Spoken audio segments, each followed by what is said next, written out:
নমস্কাৰ ছাত্ৰ ছাত্ৰীসকল, welcome back to my YouTube channel Sharif creation. দেৰি নকৰি আজিৰ ভিডিঅ'টোৰ মূল কথালৈ আহোঁ।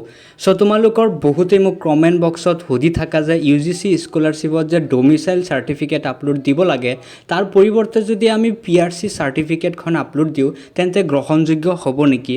আৰু লগতে এইবাৰ ডিগ্ৰী 3rd বা 5th ছেমিষ্টাৰত পঢ়ি থকা ছাত্ৰ ছাত্ৰীসকলেও UGC স্কলাৰশ্বিপৰ কাৰণে এপ্লাই কৰিব পাৰিব নেকি?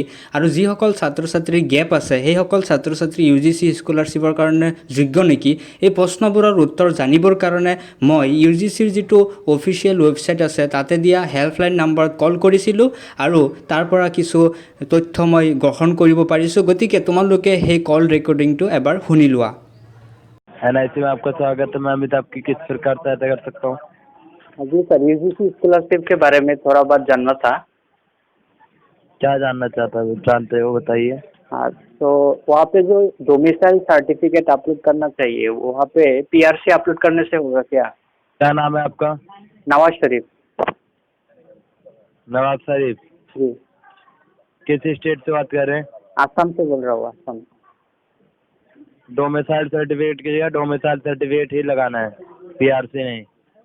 हाँ, PRC से नहीं होगा नहीं होगा। सर। और एक बात जानना था, वो गैप स्टूडेंट है, वो कर सकते हैं क्या? नहीं कर सकते अप्लाई। रेगुलर होना चाहिए। हाँ जी। सर, और एक बात जानना था, जी अभी 3rd सेमेस्टर और 5th सेमेस्टर में रहने के बाद भी अप्लाई कर सकते हैं क्या UGC स्कॉलरशिप के लिए? हाँ जी, अप्लाई कर सकते हैं। जो डॉक्यूमेंट मांगे सारे डॉक्यूमेंट अपलोड कराने होंगे।